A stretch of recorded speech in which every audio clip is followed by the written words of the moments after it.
የህወሓት የቀድሞ ጉምቱ ፖለቲከኛ የቀድሞ የትግራይ ክልል ርዕሰ መስተዳድርና በኢትዮ ኤርትራ ጦርነት ወቅት ሚና የነበራቸው እንዲሁም የአሁኑ የአረናና የመድረክ ፓርቲ ስራ አስፈጻሚ አባል አቶ ገብሩ አስራት ከባልደረባችን ዮናስ አማረ ጋር ቆይታ አድርገዋል። በቆይታቸው ካለፉት ጥቂት ሳምንታት ወዲህ መነጋገሪያ የሆነውን የኢትዮጵያና ኤርትራ ጉዳይ እንዲሁም ያንዣበበውን ስጋትና ተያያዥ ጉዳዮችን አንስተዋል። አብራችሁ ቆዩ። ሄሎ ጤና ይስጥልኝ ጋሽ ገብሩ። ሰላም እንዴት አረፈዱ? ሰላም ነው? ሰላም ነኝ። ሰላም። አሁን ድግስ ያለ አይመስልም ወይ በኤርትራና በተለይ ይሄ ፓርቲኩላርሊ በአሰብ ጉዳይ ላይ አሰብን ሴንተር አድርጎ እንደው ውጊያ የመቀስቀስ እድሉ በጣም እየሰፋ የመጣ አይመስልም ወይ? መሳሪያ ፋብሪካ የማስመረቅ ነገር በዚህ ጋር ይታያል። በዛ በኩል ደግሞ ይሄ የጦር መሳሪያ የጫኑ መርከቦች ተያዙ የሚል ነገር ይሰማል። በዚህ ጋር ከሶማሊያ ጋር የተፈጠረውን ውጥረት እንደው ዘጋ ነው አዳፈኑ ወይም አቀዘቀዝ ነው ቢባል እንኳን በዚህ በሰሜኑ በኩል ግን አዲስ አይነት የራሱ አይነት ዳይናሚዝም የፈጠረ ይሄ የጦርነት ስጋት የተፈጠረ አይመስሎትም? ምንድነው አሁን ይሄ የጦር መሳሪያ ፋብሪካ ማስመረቁ ምንም ለውጥ አያመጣም። እንደተባለው ይሄ ከውጭ የሚመጣውን የመተካት ጉዳይ ነው የሚመስለኝ። እንግዲህ ከውጭ ይሄ ጦር መሳሪያ ማስመጣት በአንድ ሀገር የመከላከል ማለት ፖሊሲ ትልቅ ተጽዕኖ ያለው ነው። ማለት ሊከለክሉ ይችላሉ፣ ይሄ ማዕቀብ ሊጣልብህ ይችላል። ብዙ ሪስኮች ስላሉበት በሀገር ውስጥ ማምረት የሚመረጥ ይሆናል እና የተደረገ የሚመስለኝ ይሄ ከውጭ የሚመጣ የነበረውን የመተካትና ይሄ ማጓጓዣውን ብዙ ነገር ከኢኮኖሚ አንፃር የሚቀንሰው ነገር አለ። ከራስን መቻል ራስን ችለህ ጥገኛ ከመሆንም ማለት ከዚህም ያድናል።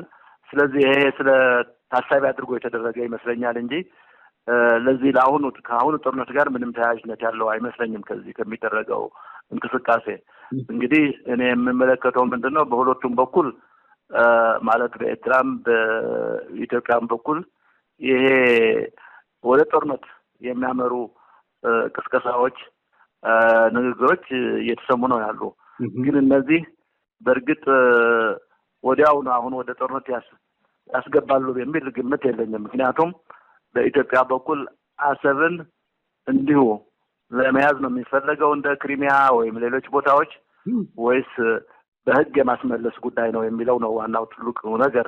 እንግዲህ እኔ በኢትዮጵያ በኩል ካሁን በፊትም ስለው የነበረው ነው ደጋግሜ መጽሐፌም ለማስቀምጫዋለሁ።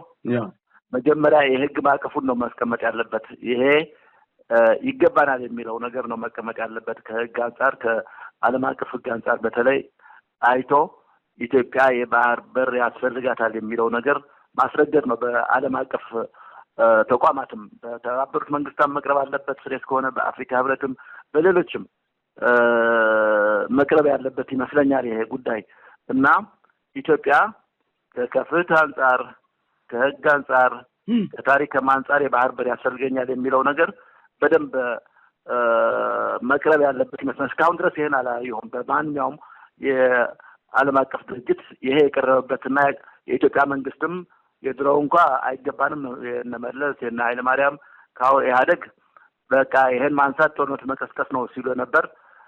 አሁንም የምነሳበት አግባብ እኔ መጀመሪያ ከህግ አንጻር ነው መቅረብ ያለበት ይመስለኝ እንጂ ዘሎ ወደ ጦርነት መግባት ተገቢም አይመስለኝም፣ የሚገቡም አይመስለኝም። በራሽናል በሆነ መንገድ ሳየው ማለት ነው። የኤርትራ ቋሚ ፖሊሲ አለ ባይዘው የማይለወጥ ፖሊሲ ነው። እንግዲህ በትግራይም በህወሓትም ጋር ያለው ይሄ የግንኙነት አይነት ሳየው የሻዕቢያን ባህሪ ግምት ውስጥ ያላስገባ ነው። በኢትዮጵያ መንግስትም ካሁን በፊት የተደረገው ግንኙነት የሻዕቢያን ፍላጎት፣ ጥቅምና አካሄድ ያልተገነዘበ ሆኖ ነው የሚገባኝ እኔ። ምክንያቱም ሻዕቢያዎች ሁሉ ጊዜ ደካማ ኢትዮጵያ መፍጠር፣ የተበታተነች ኢትዮጵያ እንድትኖር ነው የሚፈልጉ። እነሱ ተጠናክረው እንዲወጡና እነሱ የቀጠናው ዋናው ኃይል ነው እንዲወጡ። ይሄ ቋሚ ነው። የተሳሳተ ነው። እርግጥ እሳቤው የተሳሳተ ነው። ኢትዮጵያን በማዳከም ነፍጥና ቅርን እንወጣለን ቢሉ የማይሆን ነገር ነው። ግን ሀሳባቸው እሱ ነው። የሻዕቢያዎች ሀሳብ በቃ በቋሚነት ይሄ ነው። የተዳከመች ኢትዮጵያ፣ የተበታተነች ኢትዮጵያ፣ ከተቻለም ይሄን ለማድረግም የኢትዮጵያ ታሪካዊ ጠላቶች ከሚባሉ ጋር አብሮ የመስራት ነው። ይሄ ቋሚ ስለሆነ በውክልና ጦርነት የሚካሄደው በቀጥታም አይገውም ማለት አይቻልም። አይተነዋል፣ 2 ጊዜም አይተነዋል። በቀጥታም ገብተው ሲዋጉና የሆነ ራሽናል መንግስት፣ ምክንያታዊ የሆነ መንግስት የሚሰራው ስራ ስለማይሰሩ ብቻ ጦርነት እንዲሁ እንደ ኖርማል መንግስት አይቶ አያካሂዱም የሚል ነገር ሙሉ በሙሉ ዝግ አላደርገውም። በኢትዮጵያም በኩል ያለው እሱ ነው። ከአሁን በፊት ሻዕቢያን ጋብዘው አስገብተዋል። በትግራይም ጦርነት ተካሂደዋል። በሌሎችም እንዲሁ እየተካሄዱ ነው ያሉት። ስለዚህ እንደ ኖርማል መንግስት ወስደን ሁሉን ነገር ታሳቢ አድርጎ የሚሄድ ሳይሆን እንዲሁ አልፎ አልፎ በግብታውነት የሚካሄድበት ሁኔታ ስላለ ይሄ ስጋት ይፈጥርብኛል፣ የተወሰነ ስጋት። ካልሆነ ግን ሁለቱም ጦርነት የሚያካሄድበት ምክንያት፣ መሰረታዊ ምክንያት አሁን ያለ አይመስለኝም። ፖለቲካው ነው መጀመሪያ፣ ዲፕሎማሲው ነው መጀመሪያ። ይሄ ባህር በር ጉዳይ መጠየቅ ተገቢ ነው ነው የምለው እኔ 100% ተገቢ ነው። እንዲያውም አስረግጦ መነገር ያለበት ከህግም ከስብሰባም ወደ አፍሪካ ህብረትን መቅረብ ያለበት ይመስለኛል። ወደ ኢጋድም ወደ ተባበሩት መንግስታት ወደ ሁሉም የዓለም አቀፍ ድርጅቶች ቀርቦ የኢትዮጵያ ጥያቄ ይሄ ነው ጅምሩ። እንደዚህ ነው የሚጀምረው። ከዛ በኋላ ምን ይሆናል፣ እነዚህ ሀገሮች አካባቢ ሀገሮች ምን ያደርጋሉ፣ ይሄ ሁሉ መታየት ያለበት ይመስለኛልና ከዚህ አንጻር ነው መጀመር ያለበት። አቶ ገብሩ እዚህ ጋር እንደው በደንብ ግልጽ እንዲያደርጓት ማመልከቻ ጽፈን የባህር በር ይገባናል፣ ይሄ ከታሪክ ከምን አንጻር አሰብ ለኛ ሊሆን ተገቢ ነው ብለን እንደዚህ በሰነድ ደረጃ አዘጋጅተን ነው ለተመድ ማቅረብ ያለብን፣ ለሄግ ማቅረብ ያለብን፣ ለአፍሪካ ህብረት ማቅረብ ያለብን ነው ወይስ ምንድነው አሁን መደረግ ያለበት? ዲፕሎማሲውስ ለምሳሌ ድርድር፣ ሌሎች ነገሮችስ አብሮ መሄድ የለባቸው? አብሮ መሄድ ነው እኮ አብሮ ከሀገሮችም ጋር ንግግር መኖር አለበት። ይሄ እንግዲህ ዋናው ነገር እነዚህም እንዲቀበሉት ማለት ነው እንጂ ዘርፈ ብዙ ነው እኮ እንቅስቃሴ የሚሆን። ከሀገሮችም ጋር ድርድር መደረግ አለበት፣ ንግግር መደረግ አለበት፣ ከቅርብ ጎረቤቶች ጋር ኢንክሉዲንግ ከኤርትራም ጋር ይሄ ፍትሃዊ ጥያቄ መሆን የኢትዮጵያ መሄድ አለበት። ግን ደግሞ የዓለም ህብረተሰብም ይሄ ማመን ያለበት ይመስለኛል። ማመን አለበት፣ መቀበልም አለበት ይመስለኛል። ስለዚህ 120 ቆይተው 200 የሚሆነው ሚሊዮን ህዝብ ይሄ አንተ በባህር በሌሎች ጥገኛ ትሆናለህ፣ እነሱ ቁልፉን የሚከፍቱትና የሚዘጉት ይሆናል ተብሎ ቢኬድ ጭራሽ ፍትሃዊ ሊሆን ስለማይችል ይሄ ታሪካዊ ዳራም አለው። ባይዘወይ ከአሁን በፊት እንደምናውቀው ኢትዮጵያ ባህር በር የነበራት ሀገር ነው። ዝም ብላት ዘላ አይደለም ይሄን ጥያቄ የምታነሳው፣ ነበራት፣ ተዘጋ። ይሄ እንግዲህ በመንግስታት ችግር በነበረው መንግስት ምን ንዝላልነት ተብለው ወይ ደግሞ የኢትዮጵያን ጥቅም ያለ ማስከበር ምክንያት ይሄ ነገር ሆኗል። አሁን እንደገና ማንሳት ያለባት ይመስለኛል። በታሪኳ ማለት ነው። በዚህ በጅቡቲም በኩል ትወጣ ነበር፣ በሶማሌላንድ በኩልም በኤርትራም በኩል መውጫዎች ነበራት። ይሄ ሁሉ ዝግት ያለው እና አሁን ደግሞ የአደገ ከሚሄደው የህዝብ ብዛት ዲሞግራፊው ሲታይ፣ ኢኮኖሚው ሲታይ ይሄ ዘግቶ መካሄድ አይቻልም። ወደ ግጭት ስለሚያመራ በሰላማዊ መንገድ ይሄን ነገር ፍቀዱልን የሚለው ጥያቄ ነው መነሳት ያለበት እና እንዳልከው ከሀገሮችም ጋር ነው እኮ መደራደር ያለበት። ከሀገሮችም ጋር፣ ከጅቡቲም ጋር፣ ከሶማሊያም ጋር፣ ከሁሉም ከእነዚህ ጎረቤቶች ጋር ይሄ ተገቢ ጥያቄ መሆኑና ፍትሃዊ መሆኑ ቀርቦ ነው መታየት ያለበት ይመስለኝና ይሄ በዚህ ብቻ ግን መታጠር ያለበትም ማለት ነው። ዓለም አቀፍ እውቅና ማግኘት አለበት። አሁን እኮ ይሄ የባህር ቤት ባለቤትነት ብቻ ሳይሆን የባህር በር የመጠቀም ጉዳይም ነው የተነፈገችው ኢትዮጵያ። ይሄ ነው ማቅረብ ያለባት ይመስለኝ። አሁን ይሄ መብት ነው። ይሄ ማን ነው የቬና ስምምነት የሚባል አለ። እነዚህ ባህር በር የሌላቸው ሀገሮች 1985 ዓመተ ምህረት የተደረገው ስምምነት የባህር መውጫ ሊሰጣቸው ይገባል የሚልም ይሄም ነው ያልተገበረው። ኤርትራ ዘግታ ነው ያስቀመጠች አላሳልፍም ያለችው እና ከዚህ ይሄም መታየት ያለበት ነው እኮ ይሄ የመጠቀም መብቷም ጭምር ነው የተነፈገችው እና ይሄን አንስታ ነው መከራከር ያለባት እና የባለቤትነትም የመጠቀም መብት አንስታ ማቅረብ ያለባት ይመስለኛል። መጀመሪያ ግን የመጠቀም ጭምር ነው የተነፈገችው ኢትዮጵያ ማለት ነው። እንደው አሁን ባለው ተጨባጭ ሁኔታ የሶማሊያን ጉዳይ ይሄ ከሶማሊያ ጋር ተፈጥሮ የነበረውን የዲፕሎማሲ ውዝግብ ጉዳይ በደንብ ሴትል አድርገን ድጋሚ በዚህ ከኤርትራ ጋር አዲስ አይነት ሌላ አይነት የዲፕሎማሲ ውጥረት የተፈጠረብን አይመስልም? እኔ እንኳን አሁን የሶማሊያው እንዳልከው በተወሰነ ደረጃ የረገበበት ሁኔታ አለ። ሌላው አሁን የተነሳው ከዚህ ከኤርትራ ጋር ያለ ነው። የኤርትራ የቆየ ነው እኮ ይሄ ከኤርትራው ጋር ያለው አሁን የተፈጠረ አይመስለኝም። እኔ የፕሪቶሪያ ስምምነት ከተፈረመ በኋላ የተነሳ ነው።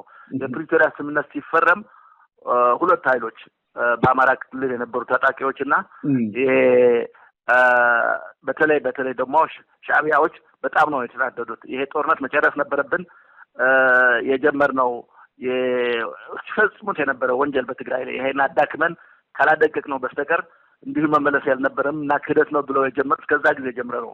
የፕሮክሲ ወሩም ግንኙነቱም የተበላሸው የሚመስለኝ ከዛ ጊዜ ጀምሮ ነው። ከዛ ጊዜ ጀምሮ ይሄ ውክልና ጦርነትም የማካሄድ በግልጽ በይፋ የማያውጁት ሆነ እንጂ ሁሉም ኢትዮጵያን የሚቃወሙ ኃይሎች እያስታጠቁ እያሰለጠኑ ነው፣ ግንኙነትም እየፈጠሩ ነው።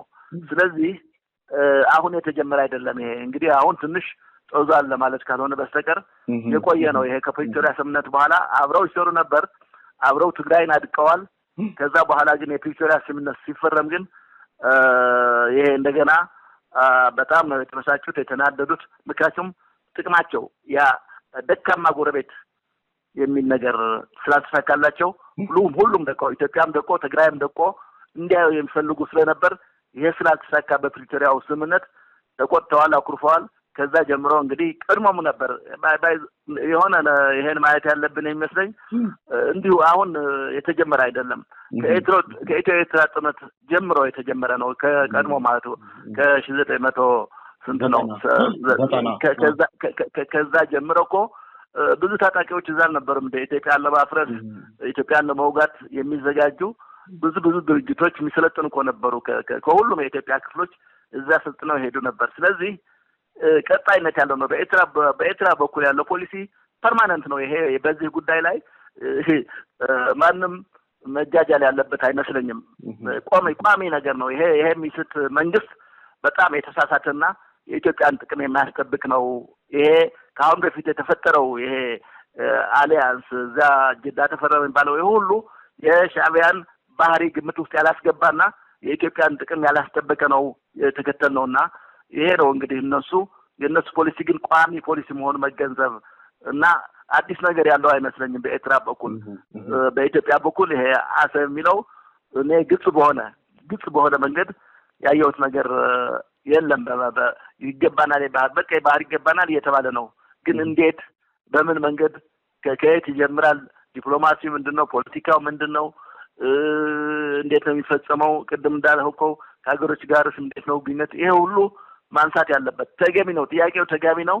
ግን በምን መንገድ ነው የሚፈጸም ብለው ግልጽ የሆነ ስትራቴጂ፣ ግልጽ የሆነ አቅጣጫ እኔ ያየሁ አይደለም፣ የተመለከቱ አይደለም። እና ዘሎ ጦርነት ውስጥ መግባት የሚቻል አይመስለኝም። እንግዲህ ጦርነት የሚያስገባ የሚችለው ኤርትራ የምትከተለውን የፕሮክሲ ወር ከቀጠለችበት ከገፋችበት ብቻ ነው ወደ ጦርነት የሚገባ አይመስል እንጂ በአሰብ ምክንያት አይመስለኝም የሚገባው። ፕሮክሲ ወር ማለት የግብጽ ትሮጃን ሆርስ ሆናለች ነው ወይስ እዚህ ኢንተርናሊ ኢትዮጵያ ውስጥ አሊያንስ እየፈጠረች የተያዘ ነው? ግብጾች የቆየ ነው እንግዲህ አሁንም ያው በየጊዜው እየተገናኙ ነው ያሉት። ይሄ አንዱ ነው። ይሄ የግብጽ የአባይ ፖሊሲና የቀይ ባህር ፖሊሲ ግብጽ ኤርትራ ጋርም አሁን ትስስር ፈጥረዋል። የኤርትራ ሻዕቢያዎችም እንዲሁ ኢትዮጵያ ውስጥ ካሉ መንግስትን ይቃወማሉ ካላቸው ኃይሎች ጋር ግንኙነት እየፈጠሩ ነው። ግልጽ ነው። ይሄ ምንም ጥራጥሬ እና ይሄ የበረታ ሄዶ እጃቸው የሚያስገቡት ሁኔታ የበረታ ከሄደ የጦርነቱ ምክንያት የአሰብ ጉዳይ የባህር በር ጉዳይ መስሎ አይታየኝም። ይሄ እንግዲህ ይሄን ካደረጋችሁ እኛም በዚህ እንመጣለን የሚለው ካልሆነ በስተቀር ዋናው ነገር እኮ ኦልሬዲ እኮ ጦርነት ውስጥ ገብተዋል። እነሱ በማሰልጠንም በግንኙነትም ገብተዋል። እዚህ ሀገር ኢትዮጵያ ላይ ማተራመስ ስራ እየሰሩ ነው ያሉት እና ወደ ለየለት ጦርነት ያለ መግባት ነው እንጂ የገፉበት ነው እና ይሄ ነው ምክንያት የሚሆነው እንጂ እኔ እንዲሁ የባህር በሩ ዘሎ ባህር ይዞ የራሻ እንዳደረገችው የክሪሚያ አይነት የሚያደርግ አይመስለኝም የኢትዮጵያ መንግስት። አንድ እንደው የመጨረሻ እንደው እርሶ የነበሩበትን የታሪክ አጋጣሚ ላስታውሶትና እንደው የቡሬ ግንባርን ትዝ ይሎታል? በኢትዮ ኤርትራ ጦርነት ጊዜ የቡሬ ግንባር በዋናነት የዛን ጊዜ ሲባል የነበረው ወዲ ወረደ ነበሩ ይመሩ የነበረው ያንን የጦር ግንባር። እሱ ዘመቻ አሰብን መያዝ ነበረ አልቲሜት ጎሉ ተብሎ መጨረሻ ላይ የባድመ የዛላምበሳ የጾረና ግንባር ከተጠናቀቀ በኋላ የተካሄደ የጦርነት ነበረ። አሰብን የመያዝ ዴስቲኒ የነበረው ያ የቡሬ ግንባር ጦርነት ምን አይነት ዲዛስተር ነበር የፈጠረው? ለምን ሳይሳካ ቀረ? እንግዲህ እኔ በመጽሐፌም አስቀምጨዋለሁ። ያልተሳካበት ምክንያት የዛ ጊዜ የነበረው አመራሮች ፍላጎት ነው ብቻ። የነሱ ፍላጎት አልነበረም ይሄን ለማድረግ። ጦርነቱ እኮ ከተጀመረ በኋላ ሻዕቢያዎች የኢትዮጵያን መሬት ተቆጣጥረዋል፣ የትግራይን መሬት ተቆጣጥረዋል። በዛን ወቅት እንደዚህ ካደረጉ አሁንም እኮ እሱ ነው ፕሬሲደንቱ እሱ ነው። ሻዕቢያዎች የኢትዮጵያን መሬት የትግራይን መሬት ይዘዋል፣ ብዙ አካባቢዎች ይዘዋል። እንግዲህ ጨዋታ በዚህ ከሆነ ኢትዮጵያም አትገታም ማለት ነው። ህጉ የጨዋታው ህግ ኃይል ያለው መሬት ይያዝ ከሆነ ኢትዮጵያም አሰብን ብትይዝ ሌላውም አስመራን ብትይዝ ትችላለች ማለት ነው እኮ። ይሄ እነሱ ይዘው የኢትዮጵያን መሬት ከህግ ውጭ ከውል ውጭ ከያዙ ኢትዮጵያም ይሄን ማድረግ የምትችልበት ሁኔታ አለ ከኤርትራ ጋር። አሁን ምንም የሚከለክላት ነገር የለም። ምክንያቱም እነሱም በኃይል ተቆጣጥረው ይዘዋል መሬት። እንግዲህ በቅርቡ ሰምተዋል። የተባበሩት ዓለም መንግስታትም የአውሮፓ ህብረትም ሁሉም ውጡ ከዚህ መሬት ተብሏቸዋል። አንወጣም አሻፈረን ብለው እዛ አሉ። እና ይሄ ከተደረገ ይሄ በሌላው በኩልም ኃይሉን ተጠቅሞ ይሄን ቢያደርግ ምንም አሳሪ ህግም የለውም። ምክንያቱም እነሱ አድርገውታል። ዋናው ጀማሪዎቹ እነሱ ናቸው። እና በዛም ጊዜ ባድመን ሲቆጣጠሩ ሌላውም አካባቢ ሲቆጣጠሩ የኢትዮጵያን ግዛት ነው የተቆጣጠሩት። ኢትዮጵያም ይሄን የአሰብን መያዝ ሌላም አካባቢ እንክሉድ አስመራም የመያዝ መብት ነበራት ማለት ነው። እንግዲህ አይወሰንም እኮ እና በዛን ጊዜ የነበሩ መሪዎች እነመለስም ሌሎችም ያ ቡድን ግን ይሄን ለማድረግ ፍላጎት አልነበረውም። ተወሮ ዝም ብሎ አሳልፎ ለመስጠት ነው። እና ይሄ አሰብም የተኮላሸው እና የተበላሸው በእነሱ አመራርና በእነሱ ውሳኔ ነበር። እና እንግዲህ ጦርነቱ ራሳቸው ባመጡት ነው ያኔ ራሳቸው ባመጡት ጦስ ወይ ሰበብ የተፈጠረ ነገር ነው ይሄ ወደዚህ የወሰደውና እነሱ አበላሽተውታል። ከላይ ያለው አመራር ነው ያበላሸው። መለስና የሱ ደጋፊዎች በዛን ወቅት የነበሩ ናቸው ያበላሹት እንጂ ከወታደራዊ አንጻር ይቻል ነበር። እነሱም እኮ በሚሊታሪ አንጻር እንደው የነሱ ጠንካራ መከላከል ነበረ። አሰብን አላስደፍርም አላስነካም ብሎ በቡሬ ግንባር ያደረጉት አይደለም። እንደዛ አይደለም። የጠንካራ ስለሆነ የኢትዮጵያ ዝግጅት ዋናው ኃይል እዛ አልነበረ። መቼስ በተወሰነ ኃይል ነው እዛ ጦርነት የተካሄደው እና ዋናው ኃይል በዚህ በጾረና ግንባር በባድመ ግንባር ነው የነበረው። ኋላ ላይ ግን በዛ እንዲዞር ያን ካሸነፈው በኋላ ወደዚያ እንዲዞር ውሳኔ ተወስኖ ግን እንዳይካሄድ ይሄ እንዳይደረግ ነው ያደረጉት። በዛን ወቅት የነበሩ መሪዎች እንዳይደረግ አበላሹት ነገሩን ሁሉ እንጂ ኃይል አልነበራቸውም። ራሳቸው እኮ ጽፈውታል። አሁን በጦርነቱ ወቅት እንኳን አሰብን ከምጽዋም እየለቀቁ ነበር። ወደ በጽወተ ሳህል ወደ በረሃ ለመሄድ ወስነው ነበር ያኔ እንጂ ኃይል እንኳን አልነበራቸውም። ኃይላቸው ተዳክሞ ነበር፣ ተንኮታኩቶ ነበር። ሙሉ ለሙሉ ክራሽ ተደርገው ነበር በዛ ጦርነት። ይሄ ቅርብ ታሪክ ነው። የኢትዮጵያ ሰራዊት እኮ ተሰነ ድረስ ገብቷል፣ ዘልቋል እኮ ጾረናን ይሄ ድንበሩን አካባቢ በሙሉ ተቆጣጥሯል። ሰንዓፈን ይዟል እኮ የሰንዓፈን ቦታዎች ተቆጣጥሯል። በዛን ጊዜ በቀላሉ በተለይ በሁለተኛው ዙር ጦርነት ብዙ ቦታዎችን ተቆጣጥሯል እኮ እና የኢትዮጵያ መንግስት ደግሞ ጦርነቱ በ48 ሰዓት ላይ በውስጥ ጦርነቱን አቆማለሁ ብሎ መለስ አወጀ። በቃ ነገሩ ያኔ ነው ውሃ የተቸለሰበትና የቆመው እንጂ ተሸንፈው ያበቃለ ጦርነት ነበር ማለት ነው። የዛ ውጤት ነው አሁን የዛ ተጽዕኖ ነው አሁን እንደገና አንሰራርተው ያው እንደገና ያው ትግራይን ወስደው እንደዚህ በጣም ያፈራረሱት ያዳከሙት እንዲያውም ሪቨንጅ ወይ ቂማቸውን የተወጡበት ጊዜ ነበር። የዛን ጊዜ ቂም በትግራይ ህዝብ ላይ በኢትዮጵያ መንግስት ጋባዥነት ገብተው ተጠርተው ገብተው ራሳቸውን ፍላጎት ነበራቸው። በእርግጥ ይሄን አድርገው ነው ትግራይን ድምጥማጡን ያጠፉት። ሁሉም አይነት ወንጀል የፈጸሙት ትግራይ ውስጥ የዛን ጊዜ ሽንፈታቸውን ለማካካስ ጭምር ነበር። እንግዲህ ቅድም ያልኩት ስትራቴጂያቸው አለ ሁሉ ጊዜ አንድ በመጣም ጊዜ የተዳከመ ትግራይ የተዳከመ ኢትዮጵያ የማየት ፍላጎት ነው ያላቸው። ግን ተጨማሪ ከዚህም ተጨማሪ ቂሙም አላቸው ማለት ነው። በሚያደርጉት ጥቃት ላይ ምንም ወጣቶችን፣ ህፃናትን፣ ሴቶችን ሁሉንም ያገኙት ነው ያጠፉትና የገደሉት። እንደው ከኤርትራ ጋር ብንዋጋ ኤርትራን ብንወጋ ወይ አሰብን ለመያዝ ጥረት ብናደርግ ዓለም አቀፍ ይሄ ግብረ መልስ አይኖረውም። ለምሳሌ መጥፎ ይሄ ተጻራሪ ኃይሎች አይነሱብንም። ከአረቡ ዓለም ይሁን ከምዕራባውያን ይሁን ከራሻ ቻይና ከምንላቸው ፎርሶቹን ከነ ኢራን እንደዚህ ተጽዕኖ ሊፈጥሩብን የሚሞክሩ ኃይሎች አይኖሩም ወይ? እኔ እንጃ ዓለም አቀፍ ኃይሎች አሁን እንደዚህ ተጽዕኖ ይፈጥራሉ ወይ አይፈጥሩም? ምክንያቱም ብዙ ስራዎች አላቸው ሌላ ቦታ ላይ። ግን እነዚህ የአካባቢ ኃይሎች የሚባለው ግን የማይቀር ነው።